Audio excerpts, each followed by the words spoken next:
getting the wrinkles worked out, but we're still figuring It out how sounds to good so proceed. far. Yeah, I know it's not a small endeavor as you're seeing here. I can only Uh, imagine what your dinner parties are like. that's why it's the dinner party tomorrow. This is why we have the dining room is the set now. This is what we do. All right, going live. Got the scoreboard ready. Set.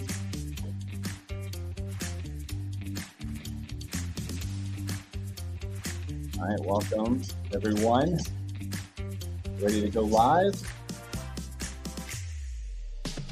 Hey, property management friends, I've got a packed episode for you.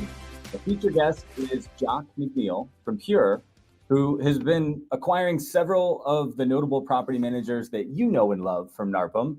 And he's here to tell us what they're looking for and what they're doing when they're acquiring all of these property managers, including many of our clients, which I will definitely be asking Jock about. So perhaps you can use this episode to decide what your vision is for your own property management company. Do you want to join a larger team? Do you need to be prepared for a company like this to enter your market soon? That's what we want to explore today. Now, on a similar note, I want to highlight a podcast that was released today. My good friend Jordan Muela interviewed Ben Sensenbaugh from Realty Medics on the Profitable Property Manager podcast about his exit 10 years to the day since he entered the space to Rome. And I'll actually drop that podcast in the show notes in the comments below. Now, Realty Medics was not only Renscale's client number one, but he was a runaway growth success in one of the most competitive markets in the US, in Central Florida. Now, watch that episode to see how he grew and why he eventually decided to sell and join a larger company. It's definitely the theme of what we're seeing across the market. But before we get into acquisitions, we have Jen from Renscale coming back today to share our new business development leaderboard so that you can measure your results against some of the fastest growing companies in North America.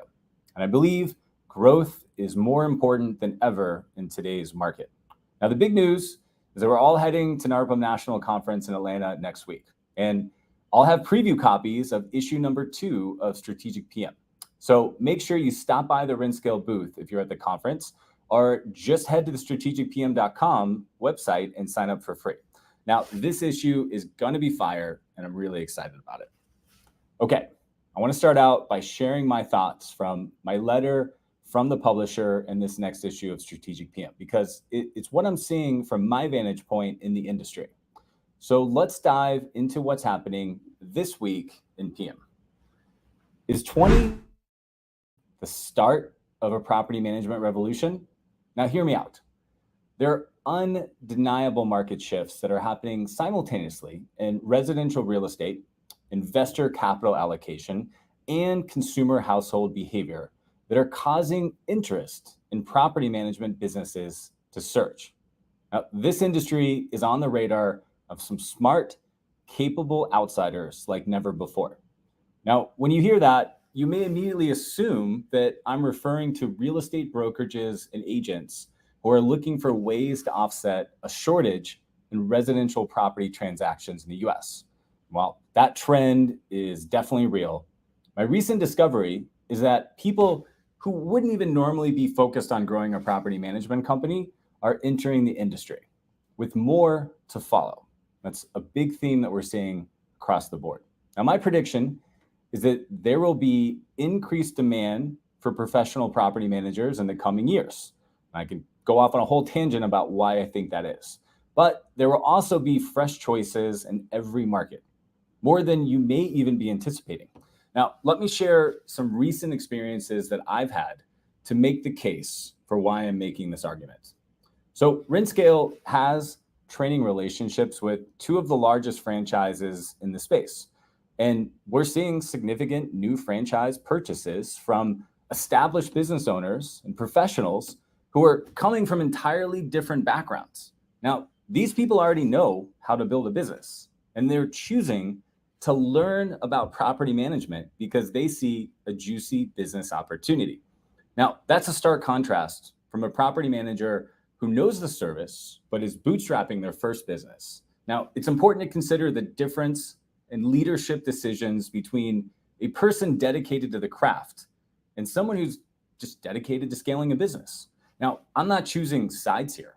I'm pointing out how different the game plans will be for these two different players.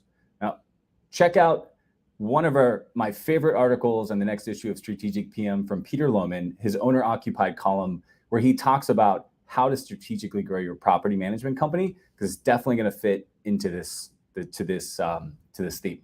Now, we've had a couple of inquiries from established owners who have actually sold their companies to national companies consolidating local property management companies, and now their earnouts or their non-competes have expired, and they're actually getting back into the local markets. So think about it. These owners sold a thriving business. They signed a non-compete, and they helped the national company grow their company. And now at some point, they decided that it was not serving their local market, and they decided to get back into the business. So just think about the running start that they have when starting this new company. They already have the relationships, they already know the business, and they probably assumedly have more financial resources than ever from exiting that company. So I just want you to know that these people are coming into your market. Now, I often speak to other large vendors who are going to other adjacent industry conferences, such as short-term multifamily syndication conferences. Now, several of these peers have come back very excited about all of the capital that is very interested in the single-family long-term market. So again, people that are very adjacent to the real estate business or in the real estate industry that are adjacent to property management are asking questions, peeking behind the curtain, and wanting to know if they should be investing in this space. On that note, I just mentioned Peter Lohman, Strategic PM columnist. He recently shared in his newsletter that when he went to this year's reconvened private equity conference, it was completely different than 2 years ago in terms of the interest in single-family residential space. He shared that the real estate fund general partners and limited partners were highly interested in property management. Now, that was either about them bringing it in-house for their large portfolios, which is a trend that we should be prepared for, or finding better solutions and working with companies like yours.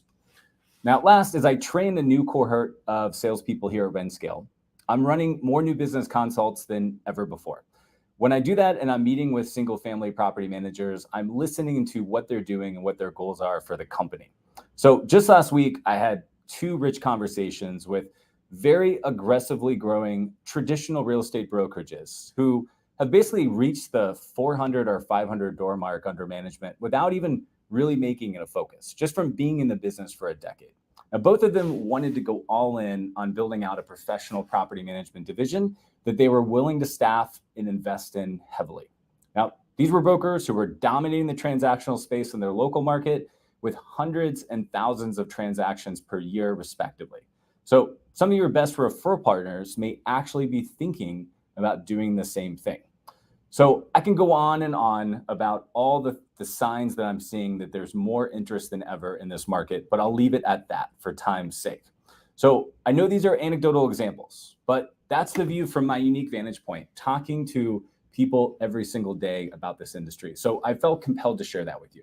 Now, these experiences are why I believe that property management is on the radar of more investors, real estate professionals, and entrepreneurs, and even just general capitalists alike than perhaps ever before in the history of this industry.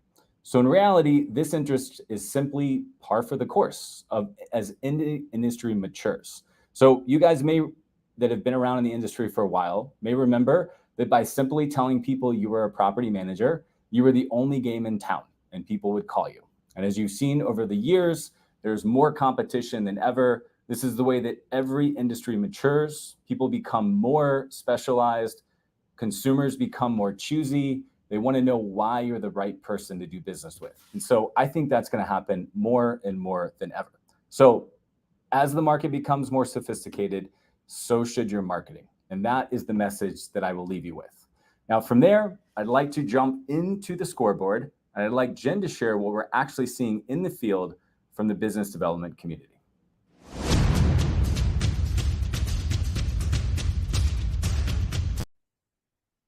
Hey everyone, Jen with Renscale. I am back at you with another scoreboard update from our Scale Club community. We've seen a lot of interesting things take place over the last month, and I can't wait to dive into some of the industry trends and some of the ways in which we're helping BDMs overcome the challenges, but also grasp some of the opportunities that are out there. But before I dive into the good stuff, I want to give a huge shout out to our community of BDMs who closed just over 1,000 doors in Q3 of 2023.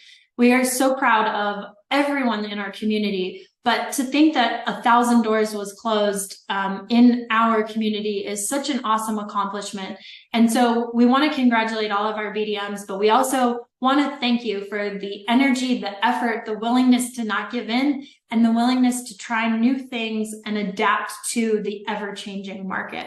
So thank you for that. And without further ado, you guys, I will get into the scoreboard for September.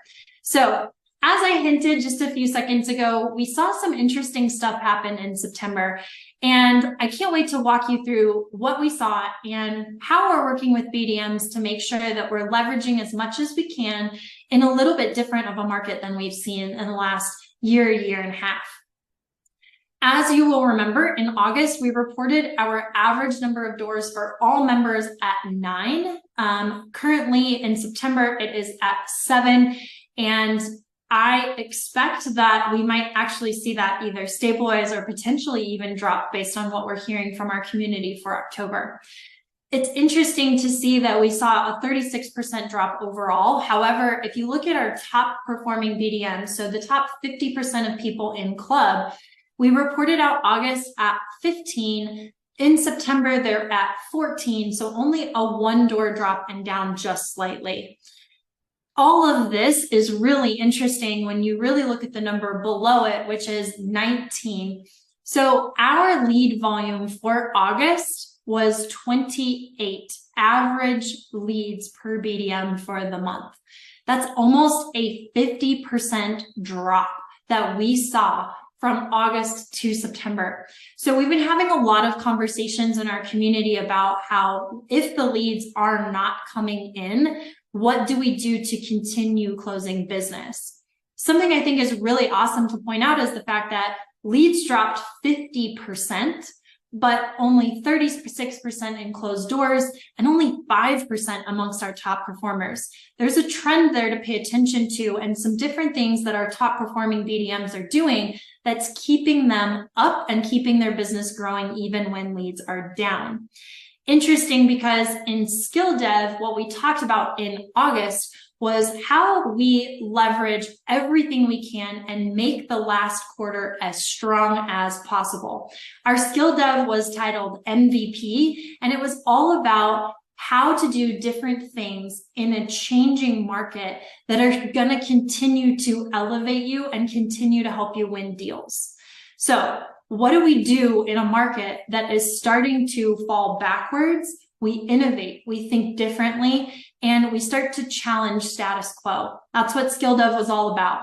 So MVP, the M was all about the different metrics that you put out there for the industry. What is it that you're telling and what's the story you're telling and how are you telling it? It matters. The V was all about video. How are we using video to connect with people a little bit deeper and bring the human element into our selling?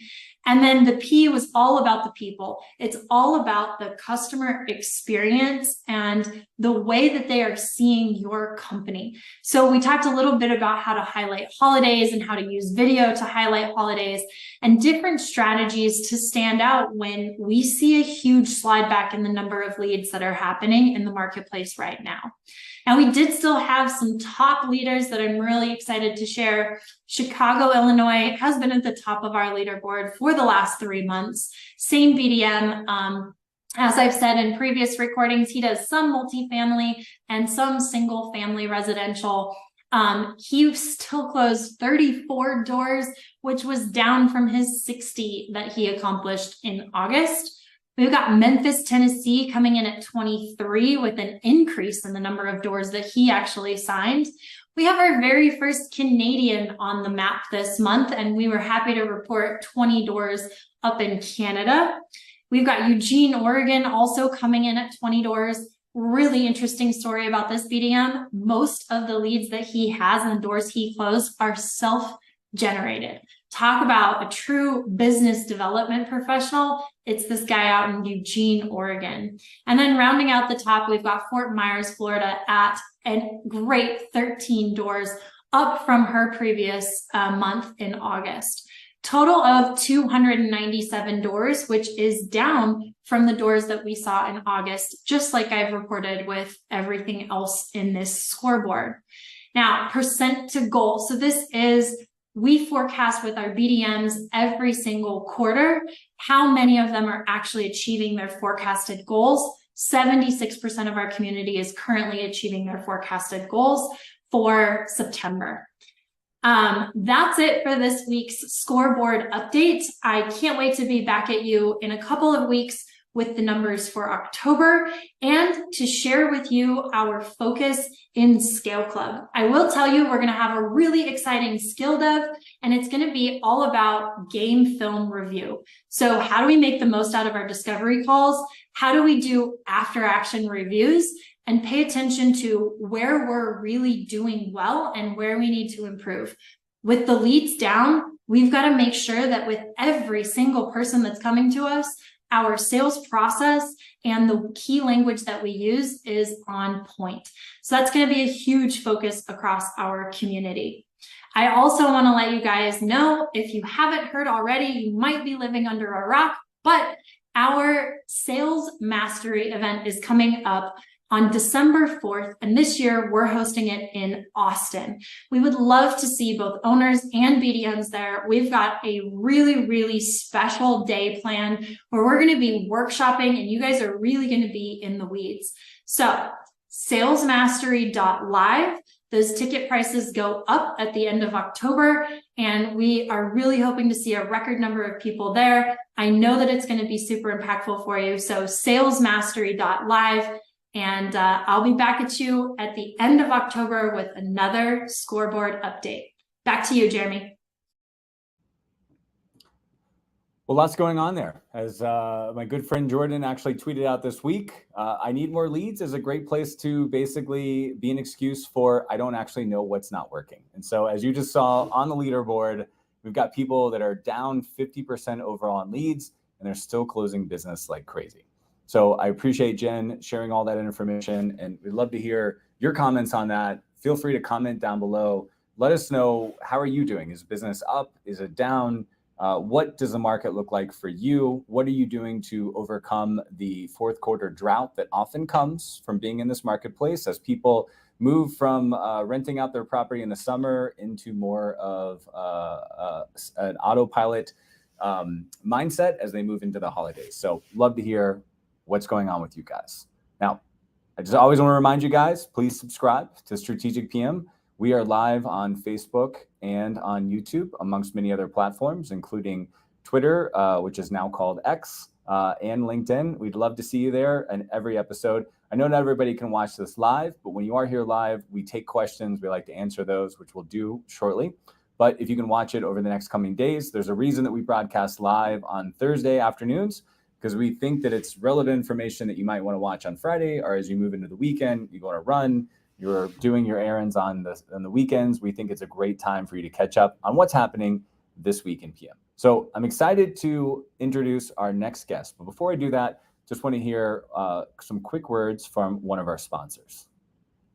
Hi there. Did you know that RentScale hosts one of the largest communities of property management sales professionals in North America? Well, my name is Reese Register, and I'm actually a previous BDM and currently a scale coach here at RentScale. We provide over 20 hours monthly of teaching and training and accountability to make sure that our BDMs are supercharging their sales business through inbound, outbound, and allbound. So if you're interested in learning more about supercharging your business, go over to rentscale.com. We'll be glad to schedule a consult and see how we can help you transform your business today.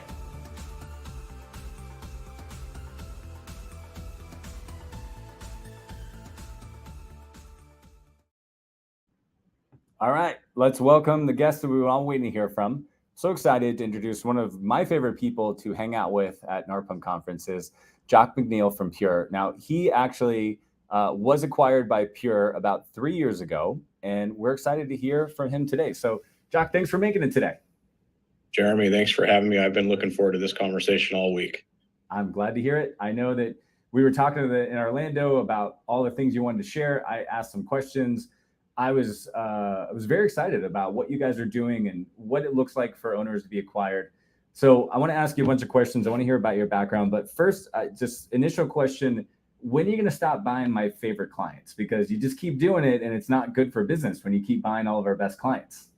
Well, you're looking at it the wrong way. The reason we buy your clients is because you help them get better, I and appreciate that. they end up being good buys. So, we're happy to buy your clients anytime. That's a great way to say it. And I appreciate that. I know it works for the owners if that's in their goals. So it's just you and I obviously had a good laugh about that in Orlando. Yeah. So Jock, I just want to hear from you. I know you were a property manager and now you were acquired, and you're on the journey of what you're helping other owners do. So give us your background and kind of share with us what's your journey been like. Sure. So the foundation in property management in my life actually started in college. I was a resident assistant and I ran a floor of freshmen.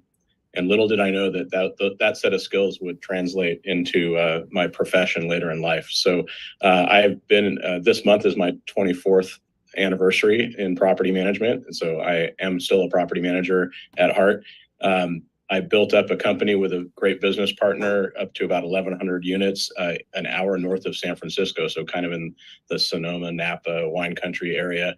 And my partner and I split a few years back, and I continued on with my company. And then when the phone rang, when Mike Catalano called me and said, "Hey, I'm thinking about this idea. It doesn't have a name yet, but we're going to put together some really great people and form a really great property management company that's going to change how the industry is perceived," I kind of jumped at it. And I actually ended up being acquisition number one, December 2020. So I'm coming up on my third anniversary there. Because I had built my company through acquisition, I did 11 acquisitions to build up my company. I had a unique set of skills going into it. So I was able to take over the acquisitions role as VP of acquisitions at Pure. And it's the most fun I've had in my career. That's fantastic. So what made you personally decide joining a bigger company or kind of moving on from being, the head honcho of your own local company was right for you guys? Well, there's a couple of reasons, and everyone has their own motivations. Mine were twofold. One was the people. I had a unique opportunity to work with people that I really enjoyed. I trusted. They were well respected in the industry. I knew that it was going to be a good partnership, so I got to be part of a team, which was something that I was kind of missing as a solopreneur. And then, secondly, it was kind of intellectual. I kind of stalled out in my business professionally. I'd grown it. I was happy with the business I had, but I was a little bit bored with my professional growth. And so it was a huge opportunity to jump into a new, exciting role where I was going to learn a ton and be surrounded by, a pretty incredible team. So the money was great. I mean, obviously getting liquidity out of your property management business is a good thing. But it was just another step in my progression as a property management professional. And I've no looking back at this point. That's a great story. And obviously you are the ambassador as you talk to other people, which is good to know. So as you think about that, I want to ask the questions, if you're okay with it, and I think you are because I ask in advance, I want to ask the questions owners are thinking right now. Everybody watching this is, not everyone's going to get a chance to meet you at a conference, talk to you about this. And so I just said, I would love to know some of these questions as owners say, what does it look like to sell your company? Who you are acquiring? What does a business look like? So I know that's a lot, but that's what I want to unpack today. So let's start with the basics. What's a good business look like to you? Who do you want to meet? Well, Pure is a people first company. So we do focus on the people in an acquisition. And it's very important that if we're buying a company that they've got a good team in place. A lot of times the owner is stepping away. So we need to really make sure that there's a good team in place, because otherwise that can get a little bumpy. So that's, number one. Number two is we do have some financial metrics that we like to stay within kind of what we call our buy box criteria. So that focuses around revenue per door, which is driven by market rents, average rents, that kind of thing. We also look at, number of units per employee, It's interesting what I've seen, the variety of ways to do what we do on a P&L. You've got I looked at a company that has 360 units that has 12 employees, and I've looked at a company that has 360 units and has 3 employees. There are just a lot of different ways to do what we do, and that's therein lies the opportunity in this industry. Quite honestly, there's a lot of problems to solve. There's a lot of different ways to do it, and there's no real one way to do it. So far, okay, we're working on it. So the buy box may be a little gray, but you have some serious constraints. So obviously don't want to give away too much competitive advantage, but what does that buy box look like for you? What do I need to do with my business to get healthy, to feel comfortable sitting down with you and saying, this is a great opportunity for you, Jock, and you're going to want to look at my business? What does that look like? Well, first of all, run it like a business. That's the thing that I see the most is, we're in a unique business where you can create a real lifestyle business where you don't have to work, 40 hours a week, or you can run a lot of expenses through your books, that kind of thing. If you're doing that, that's great, but make sure you can tell the story to a potential partner of how that, what expenses you're running through there, how you can extract them.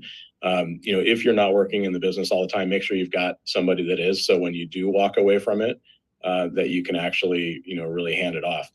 But the numbers are really important. So margins are great. I mean, Profit Coach has done a great job of making us think about that more. A really great job. So it's become part of the conversation now. And if you know your numbers and you're able to explain why they are the way they are, I think that's really important. So anyone who's running a property management company should quickly and easily be able to tell you their revenue per door per month, their number of units per full-time employee, and their margins. So I did want to gamify this, because I'm like, if it's like, you don't want to give it the exact metrics you're looking for, because then we'll just over optimize. But you did give me a couple, which was exciting. So revenue per unit, I heard, right? Obviously profit margins.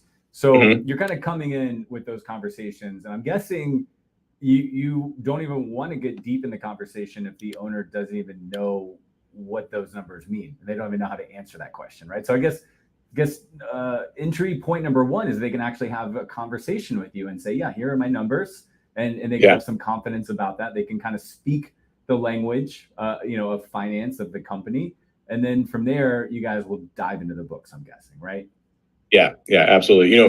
For years, the conversation when you meet someone for the first time at a conference is like, so how many doors do you manage? That is the absolute wrong metric to be looking at. Doors are important, but it would be kind of wrong to ask someone what their revenue per door is, but that's really what we're looking at. And so, the more prepared someone is going into that conversation, the more information they have on their own company, the more productive it's going to be for us. I would say, we've probably looked under the hoods of over 100 companies, and actually well more than that, and we've acquired 75. So not all of them are a good fit, but when they're not a good fit for us, it's an opportunity to talk someone through what we could do to help get them there, right? Like, hey, your revenue per door is a little below our buy criteria, but here are some things that you might want to think about doing, because that's just how this industry is. We like to help each other. We like to share information. Yeah, that's great. That's the one thing that I do want to get into, Jock, is you've shared with me that it's not an adversarial, acquirer versus target relationship, but you do want to help these people and you want them to be a part of it as they go on, which is great. So I want to jump into that in just a moment. But my question is, I'm guessing your metrics have changed over the last couple of years, right? So can you share anything about trends? Is the revenue per door growing? Is it shrinking because of competition? What can you share with us? And I know we're going to talk about this in advance, but this is juicy stuff. Like you're seeing a lot of portfolios. So I would say as an industry, the companies that I get to look at their financials, they're probably growing because we've got a lot of things happening in our industry that help move that along. We've got the introduction of resident benefit packages. We've got people paying attention to what they're charging. We've got rents going up. When rents go up and you're a fee-based, percentage-based manager, obviously your revenue goes up with that. So I would say it's trending upward, and I like seeing that. Yeah, and is Pure a percentage-based company? I actually don't know your pricing model. Yeah. I mean, we usually stick with the fee structure of companies that we buy for the short term, and the majority of them are percentage-based fee structure. Yeah. Got it. So you'll kind of keep their business model for the short term and then phase it into, but the long term is that you guys are a percentage of rent, percentage-based model. Okay.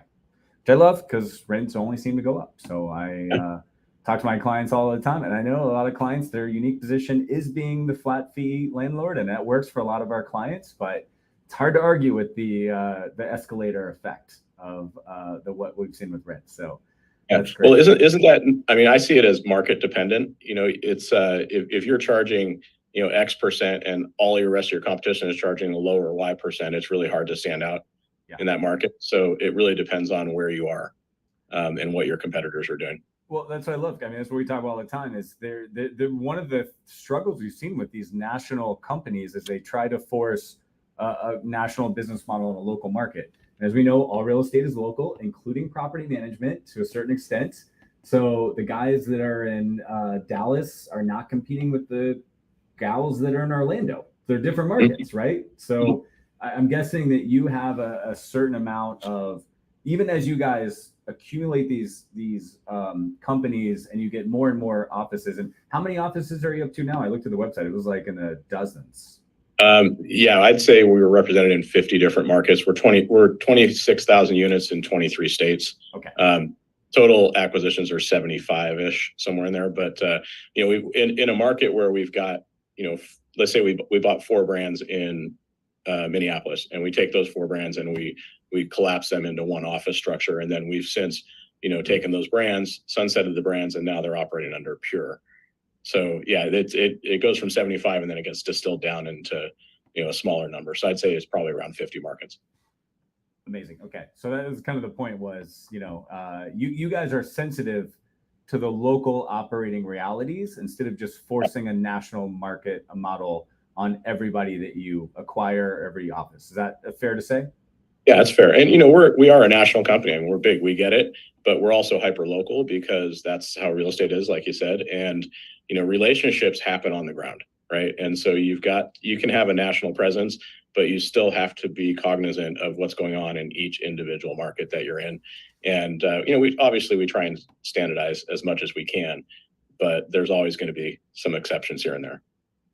Okay, so I actually really want you to focus on that. That's going to be my next question, because that was one of the reasons why I wanted to bring you on, is because it's a very compelling, very unique strategy that you guys have. But I would be remiss not to ask all the questions I think our owners are watching.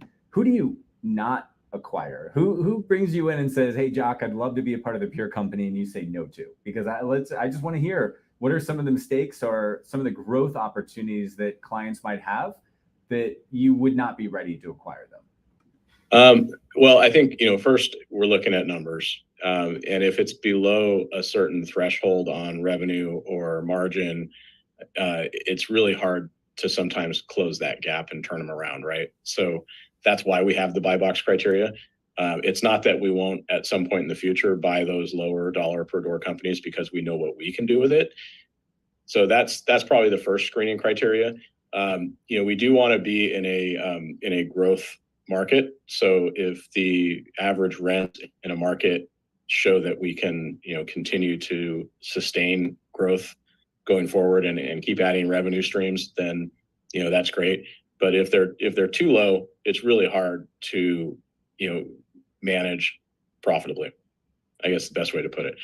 We do want to have some leadership in place. So like if we have someone who's working full-time in their business and they don't own a business, but they own a job and they want to retire, and there's no one to step in and take it, that can be really difficult. So I think that's something that people should definitely pay attention to if they're looking at a path towards an exit, to make sure that they've got a mini-me of themselves who can kind of take things over. Now, the exception to that is if we already have an office in the market where they are, that's something that we can easily roll up into our existing branch, and we've got existing leadership and that kind of thing. And then lastly, I think the better organizational structure you have that matches, kind of what we're doing, the less work there is for us to do. So that's things like, most importantly, a biz dev person. If you've got a biz dev person in place that's mature, knows the market, is producing doors, that fits our model really well, and we're able to ramp up really quickly. And we actually want them to be closing doors too, because we've bought companies where, I've got a biz dev person, and that biz dev person closes 3 doors a month. That's not enough. You want them to be successful. So that's why your clients are oftentimes really attractive to us, Jeremy, because they've got people in place that know how to do that, and we don't have to build that from scratch. Well, love what he just said. And if you guys have any questions for Jock, that's why we go live. Would love for you guys to chat him in. I can see on all the platforms we have. The viewers, feel free to chat in. Let us know if you have any questions for Jock, because it's why we bring him on. So obviously, I appreciate that, Jock, that you want this dev, and I mean, it just as a business owner myself, I mean, I'm obsessed with that idea. I mean, the enterprise value in a company at some point comes down to your ability to acquire new customers. You can have a slew of contracts, but if you haven't brought anybody on in the last 9 months, I mean, I'm assuming as an acquirer, you don't want the day you bring them on to be the max value that company's ever worth, and then it's just a downward slide from there, right? So no, really, and that's why when we buy a company, we're looking at some historical information rather than the forward stuff. Everyone who is might not be a particularly motivated seller is thinking about what their company's worth next year, so they're thinking, I'm just going to wait and figure out what comes next. We're looking at what's happened so far and what it will look like as a pure company. And because we've got some things that we will overlay pretty quickly that will help optimize how that company runs. If they don't have a BD function, we get that in place pretty quickly, and we're able to create a lot of efficiencies at scale. So really, really important. Yeah, that definitely is. Okay, so I got to ask a lot of my questions as we wait for some questions to come in. I'd like you to talk about what you shared with me, which I thought was unique. You guys are kind of and I'm gonna get it wrong compared to what I know you've said and what I've seen on the website, but you are kind of by property managers for property managers in a certain way, right? Rather than taking doors away and changing business models, you're doing all the things that some of our clients love that they learn from NARPM and that they're trying to do. And you're taking the fiduciary responsibility seriously in terms of, hey, we're here for the investors. Like, we're offering value. You shared so much with me about that I thought was great. And it's so easy to meet a VP of operations and just think all you guys want to do is just, suck all the money out of the marketplace, right? But you from every conversation we had, you've really been about, we need those investors to be well served. We need to keep that legacy of what that entrepreneur built in that market going.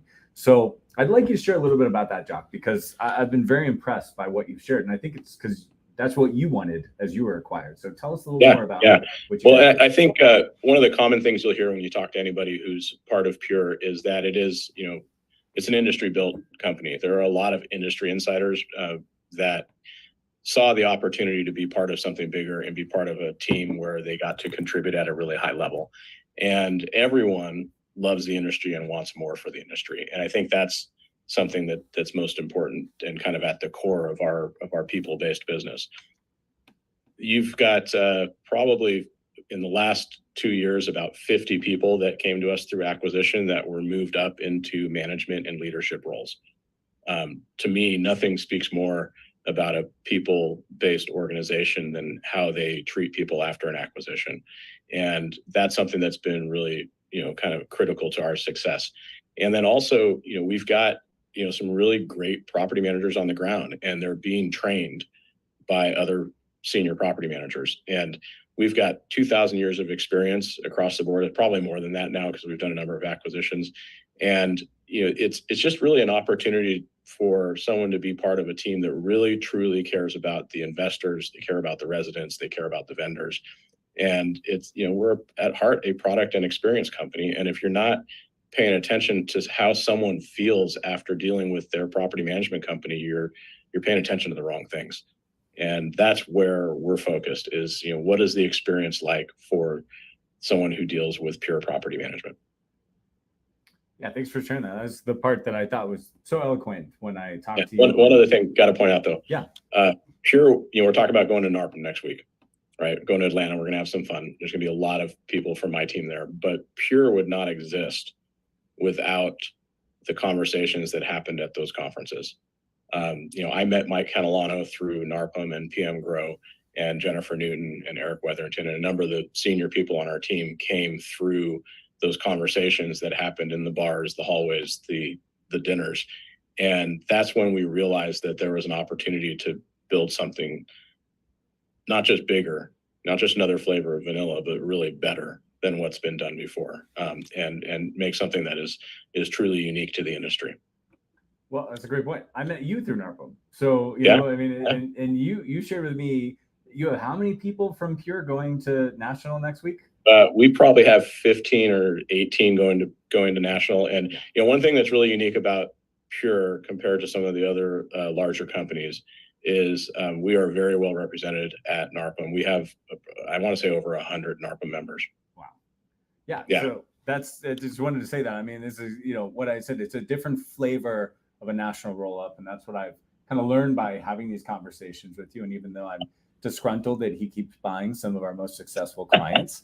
How about I refer you some clients instead? We'll kind of we'll keep them coming in the front door as fast as they're going out the back door. Okay. But it's what they want and it's what they're going. And no business is permanent. I mean, this is something I've learned as a 20-year entrepreneur, and it's always about the next step. So that's why I wanted to bring this conversation to people.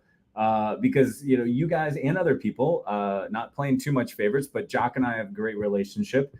This is perhaps the next step for you as you move on with your company and you grow it.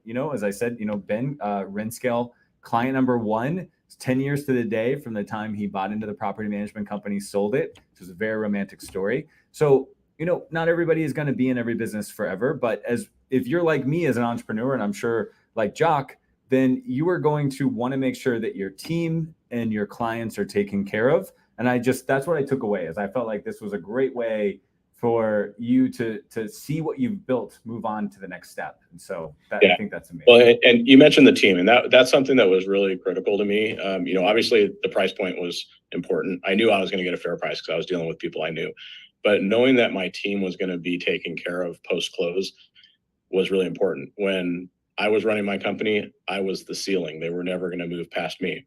I had some really great people.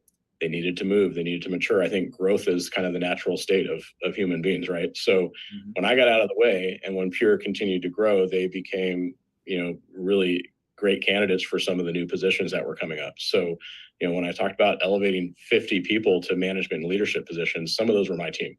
And that was just a huge opportunity. We take really good care of them with, we pay their benefits, dental, health, vision, 401k. Every full-time employee gets a stock grant in the company. It's a really unique model where everyone's interests are aligned. And we also, give the opportunity for sellers to invest in the company too. And so when we do that, we know that everybody's on the same page and wants the same outcome. So just briefly, kind of my last question before I go to the questions we have from the audience. If I'm the owner, and you wrangle me up, Jock, you're a good sales guy, which I think is why we get along, and you convince me to come join the Pure family, and I do. What does my future look like? What does my next couple of years look like as an owner? Well, it's changed a little bit, to be honest with you. The first couple of years, there were a lot of roles that were available for incoming owners that were selling their company to Pure. And now I'll just say it depends. We can't obviously guarantee someone a salary if we don't have a good position for them. So, that should be part of the conversation. We love having people come to work with us as part of a sale, but, our model doesn't fit everyone's model. They're not always going to overlap exactly the same. So, but as we're growing, we've got folks that have grown from owning their company in a certain market to running a region. We have 5 regions across the U.S. and we've got, regional managers in place there that were sellers. And so there will be opportunities to come up as we grow. We've got pretty aggressive goals for this year. We average 6 acquisitions a quarter and really looking to grow in a few different markets where we aren't right now. So great. Don't hesitate to have that be part of the conversation. Yeah, I appreciate the honesty. So we got a little long, and you've been amazing, Jock, and transparent. Sure. So I'm going to focus on probably the most key question that I'm seeing here. And we kind of hinted at it, but it's a good specific ask. So what is the one key metric that is the most common one that businesses should focus on improving so that when they come to you, they feel like they're in the ballpark for what you're looking for? Is there one number I can optimize for? I would say your EBITDA, your profit margins. Pay attention to those, and everything else will follow. And you can boost your profit margins by adding ancillary revenue without adding more people. You can create efficiencies in labor by utilizing virtual assistants. You can outsource things that you don't do well or that aren't cost efficient for you to do internally. There's a lot of things you can do, but I would say most importantly, do something that drives your bottom line. So what I take away from that is interesting is because EBITDA is not a relative number. It doesn't matter if I'm 100 doors or 1,000 doors. It's not a size. It's not a relative number, right? It's just a number. So it really doesn't matter. I mean, I can be a highly profitable, maybe 150 door company, and you'd be interested. Or I could also be a pretty good growing 800 door company, right? There's no real like scale. It's just, hey, is this a business? It's the age old question. Is this a business I want to own, right? It's just like buying a stock is what you're telling me. Yeah. Do I own a job or do I own a business? That's the question. Well, and you're spot on about that. And honestly, the smaller deals, so let's say sub 300 units, if we have a presence in that market already, the EBITDA, the margins aren't going to matter as much as they do if it's a new market for us, because we're going to make that a Pure company and we're going to do things the way that Pure does things, and roll them in. But if it's a standalone, the biggest expense, people. So you want to make sure that you're running fairly lean. And like I said earlier, this can be a lifestyle business. So like if I decide that I want to play golf 3 days a week and not work 20 hours or more, then I'm going to pay somebody else to do what should be done by me if I were running it as a high margin business. So there's a lot of different ways to do it. I would just say try and run lean, try and keep your expenses clean. And if you are running stuff through there that won't go with a new owner, make sure you can explain it. Okay. Sorry. So now you're actually, I was going to wrap up there, Jock, but I love what you just said. Keep your expenses lean, right? Run your business clean. On the flip side, because I have these conversations with clients or prospects, and they're like, yeah, I don't want to invest in a business development manager. I don't want to spend money on marketing. I want to like optimize for profit. So tell me about that differential, right? Because that's the conversation I have on a regular basis is I'm just optimizing for profit versus I'm investing in growth. What do you have any comments on that? I think that could be really valuable. Yeah, and I think you used the word invest. I think that's really important to differentiate from expense, because when I first looked at putting a BD in my company, I looked at it as an expense. Like, how do I make enough to earn this back? And then I quickly realized that it was an investment because I wanted to grow. And at the very least, I didn't want churn to chip away at my business, right? So I would say do those things now and grow. Unless it is truly a lifestyle business and you don't ever want to be any bigger, there are plenty of people out there that are like that, and I totally respect that. I oftentimes look back to when I was 300 units and life was a lot easier and I played a lot of golf. It was a choice I made to get bigger. My partner and I put money into biz dev, spent a lot on AdWords, spent a lot on SEO and a great website, and just cranked out a whole bunch of units, and we grew to 1,100 doors. That was what we wanted to do. So, but just remember, it's not an expense; it's an investment. Yeah, I really appreciate that. I think that it's. You mentioned you don't want your business to be chipped away by churn. I know that it's an investment. I think some of the message that, just to add in on my own little train here, is people just assume their business will be as big as it was yesterday if they do nothing and they just hold on, right? But we're all running our businesses on a slightly uphill grade, which means that if you don't keep walking forward, you'll eventually slide back, And so that's where, a lot of these people that are like, I just don't want to invest in biz dev. I can't imagine that. I got a good thing going. I've yet to really see a business that just holds on to their margins and their business if they're not replacing the churn with new clients, if they're not upgrading the poor clients with the better clients. It's just something that I think that is worth having that conversation around, because I do think people can over optimize for profit to a fault. Yeah, absolutely. And honestly, the decision to do that it's the business owner's decision, and they've got to determine what their vision is and what their ideal business life looks like and optimize to that, right? Yeah. Well, Jock, I really appreciate it. You shared so much today. Any parting thoughts before we wrap up and I buy you a drink next week in Atlanta? No, but I think I would just emphasize that it's really important to not be afraid to have the conversation with someone like me, because if anything, you make a friend in the business, which is one of my favorite things to do, or you identify an opportunity to become part of something bigger, and maybe the message resonates with you a little bit better. But just don't hesitate to have that conversation. It never hurts. I'm not going to hard sell anybody. It's more about the more conversations we have, the better partners we find, and the more people are prepared for an exit when they need to. Not many people think about building a business to sell, and I think it's important to do that because you never know what's happening tomorrow. Well said, Jock. I appreciate you being here. I'll see you next Yeah. week. All right, thanks, Jeremy. Take care, my friend. So I love Jock in this role. As he said, it's never hurts to have a friend in the business, and I think he's a great person to talk to. Why wouldn't you want to know how somebody like Jock values your business? Why wouldn't you want to know the stories of how other people have exited and joined a larger company? They may not be for you, and that's totally fine. I'm not looking at selling my business anytime. I'm not saying you should either. But I do love what they're doing over there, and I want you to just see the flavor of what they have, which I think is something that may not be the default assumption that somebody would have if they're thinking about a national company acquiring. I hear the chatter. I see the comments in the Facebook groups. I think a lot of people just think these national companies have no idea what they're doing. And it's easy to judge from the outside. So wanted to bring in Jock in because we had great conversations. I know some great clients that have decided to join that team, and there's other providers out there as well. So this is not just an endorsement on any one company, but obviously it is an endorsement on Jock and what I've seen him do and the way that he's approaching this. So love for you to have that conversation. So want to wrap up with the calendar, and I want to wrap up with some final thoughts. Before that, let's hear from one more sponsor of this week's episode. This episode is brought to you by Strategic PM, the magazine for property management entrepreneurs and executives. If you go online to strategicpm.com today, you're going to find an entire website full of content written about your industry and by your peers. And it's completely free to sign up. Just go ahead and click on the create a free account right in the upper right-hand corner.